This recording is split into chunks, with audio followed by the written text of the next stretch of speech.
তিনজন মুখে দাড়ি রাখলেন, সুন্দর জুব্বা পরলেন, ইসলামী পোশাক পরলেন, মাথার মধ্যে ঘোমটা দিলেন। ঘোমটা দিয়ে মদিনার মুনাওয়ারায় যখন চলে গেলেন, মসজিদে নববীতে যাওয়ার পরে তিনারা মসজিদে নববীর কর্নারে জায়গা নিলেন। ঠিক নবীজি যেই জায়গায় শুয়ে আছে তার কিছু দূর থেকেই তারা জায়গা নিয়ে নিল। জায়গা নেওয়ার পরে সারাদিন তারা ইবাদত করেন, বন্দেগী করেন, নামাজ পড়েন, জিকির করেন, তাসবিহ পড়েন। মদিনায় প্রচার হয়ে গেল, মসজিদে নববীতে তিনজন ইমানদার এসেছে। তারা কারোর সাথে কথা বলে না, জিকির ছাড়া কথা বলে না, তারা নামাজ ছাড়া কাজ করে না, তারা ইসলাম ছাড়া কোনো কাজ করে না। আসলেই বলেন তারা নামাজি না ইসলাম বিরোধী? তারা ইসলাম বিরোধী।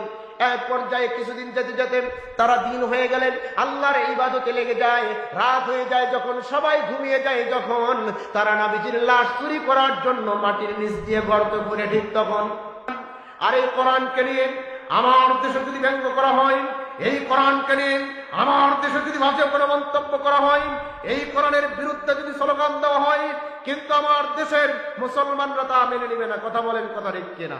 আমরা আজকের মাহফিল থেকে সতর্ক করে দিতে চাই, যারা গাজার মুসলমানদের দিকে হাত তুলছে, যারা ফিলিস্তিনের মুসলমানদের দিকে হাত তুলছে, বিলম্বে যদি এই হাত তোলা বন্ধ করা না হয়, এমন একটা সময় আসবে গোটা বিশ্বের মুসলমানরা ঐক্যবদ্ধ হয়ে ইসরায়েলের গোষ্ঠীকে পৃথিবী থেকে বিদায় করে দেওয়া হবে। কথা বলেন, কথা ঠিক কিনা?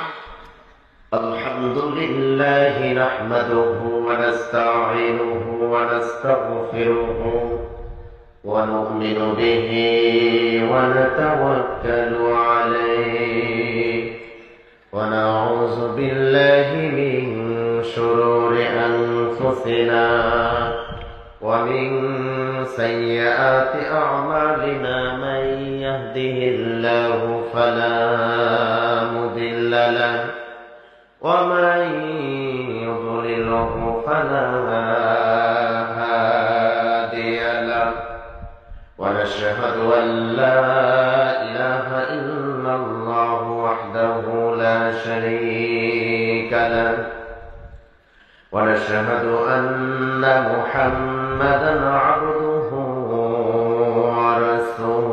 ورسوله أما بعد فأعوذ بالله من الشيطان الرجيم بسم الله الرحمن الرحيم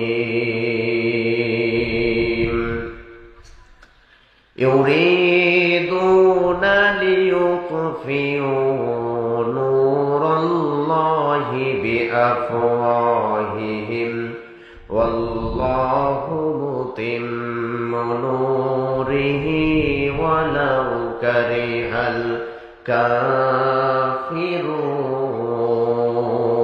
الكافرون صدق الله العظيم وصدق رسوله النبي الكريم ونحن على ذلك من الشاهدين والشاكرين والحمد لله رب العالمين। সম্মানিত উপস্থিতি, কথা লম্বা না করে আমি আমার মূল কথায় যেতে চাই। মূল কথায় যাওয়ার পূর্বে আমি আপনাদের কাছে ছোট্ট করে জানতে চাই, মুসলমান ভদ্র না অভদ্র? একটু সকলে বলেন, মুসলমান ভদ্র না অভদ্র? মুসলমান আল্লাহকে ভালোবাসে নিজের জীবনের চেয়ে বেশি। মুসলমান ইসলামকে ভালোবেসে নিজের জীবনের চেয়ে বেশি। মুসলমান রাসূলুল্লাহ সাল্লাল্লাহু আলাইহি ওয়াসাল্লামকে ভালোবাসে নিজের জীবনের চেয়ে বেশি। রাসূলুল্লাহ সাল্লাল্লাহু আলাইহি সাল্লাম সহ আল্লাহ রাব্বুল আলামিন যুগে যুগে আদম আলাইহিস সালাতু ওয়াস সালাম থেকে আমাদের নবী পর্যন্ত যত নবী এবং রাসূলকে পাঠিয়েছেন, মুসলমানরা সমস্ত নবী এবং রাসূলকে নিজের জীবনের চেয়ে বেশি ভালোবাসে। কথা বলেন, কথা ঠিক কিনা? মুসলমানরা বিশ্বাস করে আল্লাহ রাব্বুল আলামিন যুগে যুগে আসমানি কিতাব 104 খানা কিতাব নাজিল করে দিয়েছেন। মুসলমানরা 104 খানা কিতাবকে বিশ্বাস করে, কিন্তু সর্বমোট 104 খানা কিতাবের মধ্যে সর্বশ্রেষ্ঠ কিতাবের নাম হচ্ছে কোরআন। আর এই কোরআনকে নিয়ে আমার দেশে যদি ব্যঙ্গ করা হয়, এই কোরআনকে নিয়ে আমার দেশে যদি ভাষে কোনো মন্তব্য করা হয়, এই কোরআনের বিরুদ্ধে যদি স্লোগান দেওয়া হয়, কিন্তু আমার দেশের মুসলমানরা তা মেনে নিবে না। কথা বলেন, কথা ঠিক কিনা? আমার ভাইরা, এই কোরআন মেনে নেওয়ার কারণে যুগে যুগে মুসলমানরা নির্যাতিত হয়েছে, মুসলমানদেরকে রক্ত দিতে হয়েছে, মুসলমানদেরকে হাত দিতে হয়েছে, মুসলমানদেরকে পা দিতে হয়েছে, মুসলমানদেরকে কল্লা দিতে হয়েছে, মুসলমানদেরকে জীবন বিলিয়ে দিতে হয়েছে। আজকেও আমরা লক্ষ্য করে দেখি পৃথিবীর বুকে যেই জায়গায় মুসলমান, সেই জায়গায় মুসলমানদের উপরে জুলুম আর নির্যাতনের স্টিম রুলার চালিয়ে কোরআন আর ইসলামকে বিদায় করার ষড়যন্ত্র এই দেশে চলে। কথা বলেন, কথা ঠিক কিনা?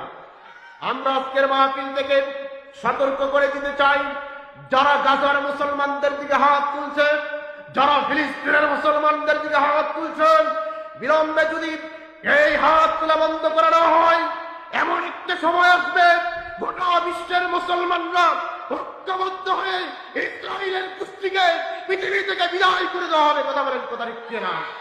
শুধু ইসরায়েলকেই বিদায় করা হবে না, ইসরায়েলকে বিদায় করার জন্য, ওই গোষ্ঠীকে বিদায় করে দেওয়ার জন্য প্রয়োজন হলে এই পৃথিবীর মুসলমানেরা কাপড়ের কাপড় মাথায় বেঁধে, কোমরের গামছা মাথায় বেঁধে আমার ময়দানে নেবেন, ইহুদি আর খ্রিস্টানদেরকে বিদায় করার প্রস্তুতি নেবে। কথা বলেন, কথা ঠিক কিনা? আমরা আজকের মাহফিল থেকে ডক্টর ইউনূস স্যারকে আমরা বলতে চাই, আমার দেশে র্যাবের জন্য ট্রেনিং করা হয়, আমার দেশে সেনাবাহিনীর জন্য ট্রেনিং করা হয়, আমার দেশে পুলিশের জন্য ট্রেনিং করা হয়। আগামী দিনে মুসলমানদের বিরুদ্ধে, ইসলামের বিরুদ্ধে যদি কেউ কথা বলে, এই জন্য বাংলার প্রত্যেকটি মানুষকে প্রত্যেকটা ট্রেনিং দেওয়ার দরকার আছে না নাই?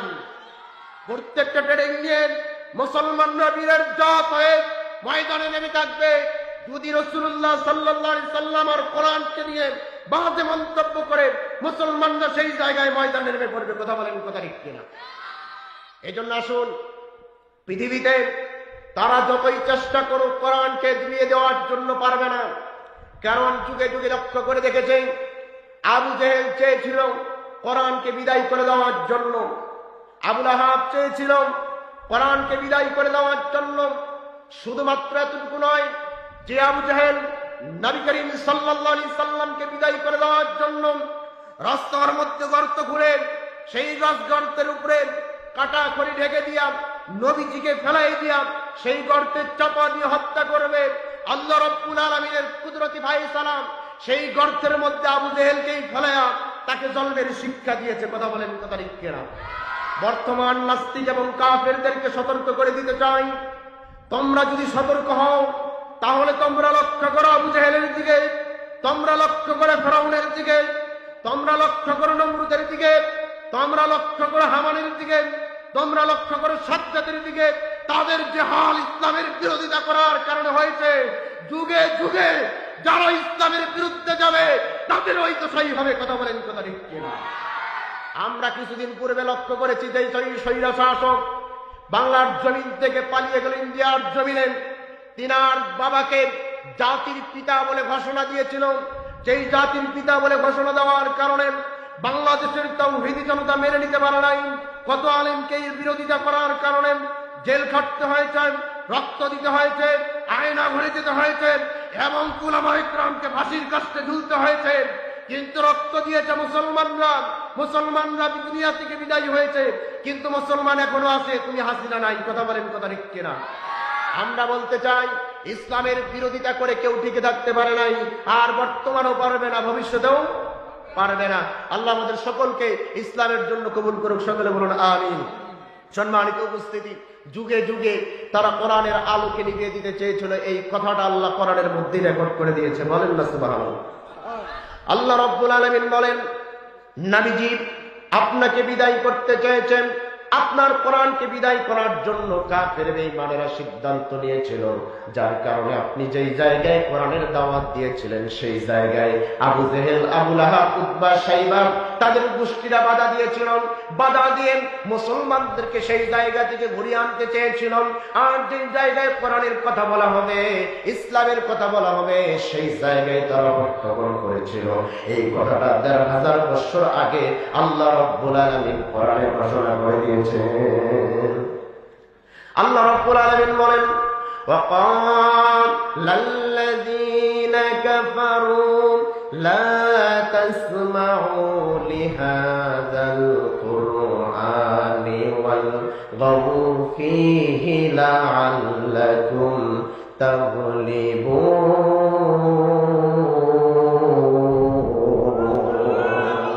আল্লাহ রাব্বুল আলামিন বলেন, নবীজি কাফের বেঈমানেরা সেই জায়গায় বাধা দিয়েছিল, হট্টগোল করেছিল, আবার তারা মুখের ফুৎকার দিয়ে কোরআনের আলো, ইসলামের আলোকে নিভিয়ে দিতে চেয়েছিল। এই কথাটাও কোরআনের মধ্যে রেকর্ড করেছেন। আল্লাহ রাব্বুল আলামিন জানায় দেন, ইউরিদুনা লিইউতফিউ নূরাল্লাহি বিআফওয়াহিহিম ওয়াল্লাহু মুতিম্মু নূরিহি ওয়ালাউ কারিহাল কাফিরুন। আল্লাহ রাব্বুল আলামিন বলে দেন, মুখের ফুৎকার দিয়ে তোমরা কোরআনের আলোকে যতই নিভানোর চেষ্টা করো, যেই জায়গায় তোমরা নিভাতে যাবে সেই জায়গায় আমি আল্লাহ পথ করে উড়াইয়া দিব। আল্লাহ রাব্বুল আলামিন যার কারণে কোরআনের মধ্যে রেকর্ড করে দিয়েছে, তোমরা ফুৎকার দিয়ে নিভানোর চেষ্টা করো, তোমরা সফল হবে না, তোমরা ব্যর্থ হয়ে যাবে। যার কারণে আপনার আমার কলিজার টুকরা নবী, বিশ্ব নবী জনাবি মুহাম্মদ রাসূলুল্লাহ সাল্লাল্লাহু আলাইহি ওয়াসাল্লাম যখন বিদায় নিলেন, বিদায় নিয়ে যখন চলে গেলেন, নবীজির রওজার পাশে যখন কবর দেওয়া হলো, নবীজির রওজাটা এখন যেমন পাকা করা হয়েছে, সুন্দর পরিবেশ করা হয়েছে, বিদায়ের কিছুদিন পূর্বেই কিন্তু এই পরিবেশটা ছিল না। যার কারণে কাফের মুশরিকরা, ইহুদি খ্রিস্টানরা সিদ্ধান্ত নিলাম, কেউ যদি মুসলমানের নবীদের লাশটা যদি কেউ চুরি করে নিয়ে আসতে পারেন, মুসলমানদের নবীর লাশটাকে যদি সরিয়ে ফেলতে পারি, তাহলে মুসলমানদের এক নাম্বার ঈমান নষ্ট করা যাবে। আর মুসলমানদের নবীর লাশটাকে সরাইয়ে দিয়া যদি আমরা আরেক জায়গায় যদি কবর করতে পারি, তাহলে আমরা ব্যবসা করতে পারবো।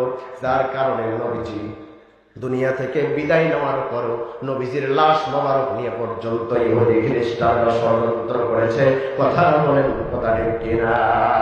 আমার নবীজি দুনিয়াতে বেঁচে থাকতেও বিরোধিতা করেছেন, আমার নবীজি ইসলামের দাওয়াত দিয়েছেন, তাও বিরোধিতা করেছেন, আমার নবীজি কোরআনের দাওয়াত দিয়েছেন, তাও বিরোধিতা করেছেন।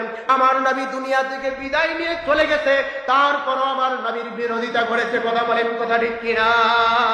যেমন করে আমরা কিছু বছর পূর্বেই, কিছু মাস পূর্বেই লক্ষ্য করে দেখলাম, কোরআনের পাখি যখন বিদায় নিয়ে চলে গেল, কোরআনের পাখির জানাজা পর্যন্ত করতে দেওয়া হয় নাই। কথা বলেন, কথা ঠিক কিনা?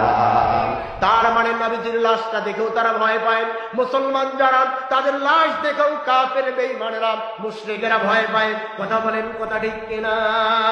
ভয় পাওয়ার কারণ একটাই, সেই কারণটা হলো আল্লাহ নিজেই ঘোষণা করে দিয়েছেন। আল্লাহ রাব্বুল আলামিন বলেন, ওয়ালা তাকুলু লিমান ইউকতালু ফি সাবিলিল্লাহি আমওয়াত বাল আহইয়াউ ওয়ালাকিন লা তাশউরুন।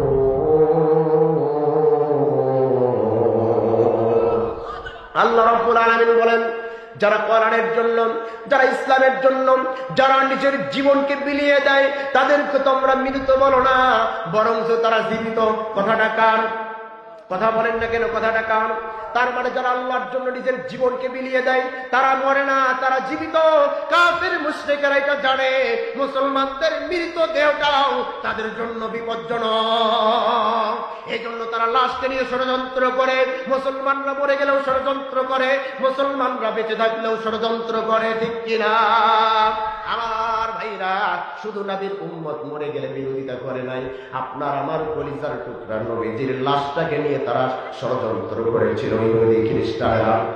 আমার বন্ধুগণ, ইহুদি খ্রিস্টানরা সিদ্ধান্ত নিল, নবীজির লাশটাকে চুরি করেন তারা যদি সরিয়ে দিতে পারে, তাহলে তারা জমজমাট ব্যবসা করতে পারবেন।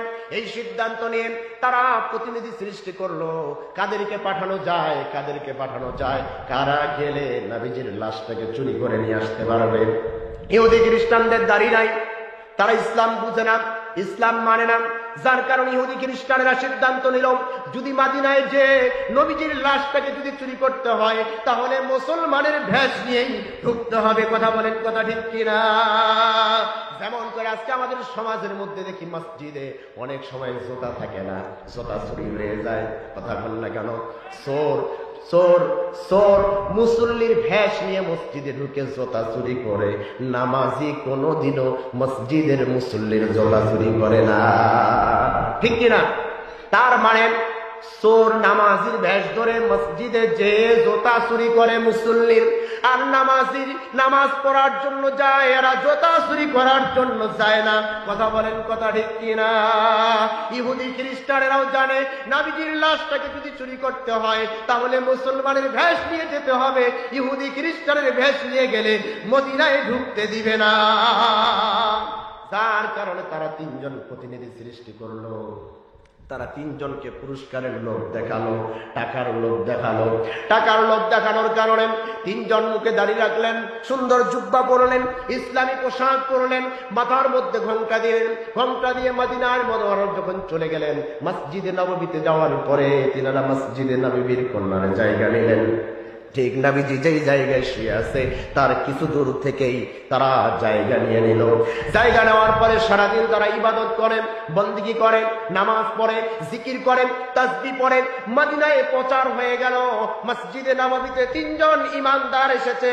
তারা কারোর সাথে কথা বলে না, জিকির ছাড়া কথা বলে না, তারা নামাজ ছাড়া কাজ করে না, তারা ইসলাম ছাড়া কোনো কাজ করে না। আসলেই বলেন তারা নামাজি না ইসলাম বিরোধী? তারা ইসলাম বিরোধী। এক পর্যায়ে কিছুদিন যেতে যেতে তারা দিন হয়ে গেলেন, আল্লাহর ইবাদতে লেগে যায়।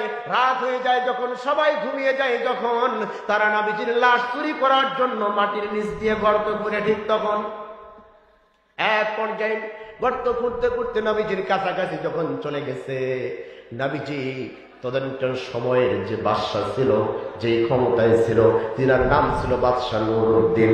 নুরউদ্দিন নবীজিকে দেখে নাই স্বচক্ষে, নবীজির কথা শুনেছেন, নবীজির রওজা জিয়ারত করেছে, কিন্তু স্বচক্ষে দেখে নাই। সেই বাদশাহ নুরউদ্দিনকে নবীজি স্বপ্ন যুগে দেখা দিয়ে দিলেন। স্বপ্নে যুগে বাদশাহ নুরউদ্দিনের কাছে নবীজি যায় বলে, নুরউদ্দিন, আমি তোমাকে একটি দায়িত্ব দিতে চাই। সেই দায়িত্বটি হলো, ওই ইহুদি খ্রিস্টানেরা আমার লাশ চুরি করার জন্য তারা অনেক দূর পর্যন্ত চলে এসেছে, আমার লাশটা চুরি করে নিয়ে চলে যাবে। তোমাকে দায়িত্ব দিলাম, এই তিনজনকে দ্রুত গ্রেফতার করে তাদেরকে তুমি হত্যা করে গেল। নবীজি তিনজনকার চেহারা সামনে ধরলেন, সামনে ধরে নবীজি বিদায় হয়ে গেলেন। নবীজি চলে যাওয়ার পরে বাদশাহ নুরউদ্দিনের ঘুম যখন ভেঙে যায়, বাদশাহ নুরউদ্দিন হাওমাও করে কাঁদে আর আল্লাহ শুকরিয়া আদায় করে, আর ডাক দিয়া বলে, রব্বুল আলামিন, আমি স্বচক্ষে আপনার পয়গম্বরকে দেখি নাই, আমার স্বচক্ষে আপনার পয়গম্বরকে দেখার সৌভাগ্য হয় নাই, কিন্তু আজকে নবীজি স্বপ্নে যুগে এসে যে দায়িত্ব দিল আর দিদার দিয়ে গেল, আমার এই নবীজিকে দেখার কারণে আমার চক্ষুকে তুমি শীতল বানায়া দাও। শুকরিয়া আদায় করলেন, নামাজ শেষ করলেন, ফজরের নামাজ শেষ করার পরে বাইরে বের হয়ে নবীজি স্বপ্নে যুগে যে তিনজন ব্যক্তিকে দেখাই দিলেন, এই তিনজনকে খুঁজতে আরম্ভ করলেন। খুঁজতে খুঁজতে কোথাও খুঁজে পায় না। এক পর্যায়ে বাদশাহ নুরউদ্দিন মদিনার সমস্ত মানুষদেরকে দাওয়াত দেওয়া শুরু করে দিয়ে দিলেন। যখন দাওয়াত দেন, সমস্ত মানুষেরা কাছাকাছি আসে। আসার পরে বাদশাহ নুরউদ্দিন যখন লক্ষ্য করে দেখে স্বপ্নের চেহারার সাথে মিল হয় না, এক পর্যায়ে বাদশাহ নুরউদ্দিন ডাক দিয়া বলে, আমার রাজ্যের সব লোক আমার সাথে দেখা করেছে নাকি? বলতেছে, হ্যাঁ, সব লোক দেখা করেছে। বাদশাহ নুরউদ্দিন বলে, না না, সব লোক দেখা করে নাই, এখনো কিছু লোক বাকি আছে, আমি তাদেরকে দেখতে চাই।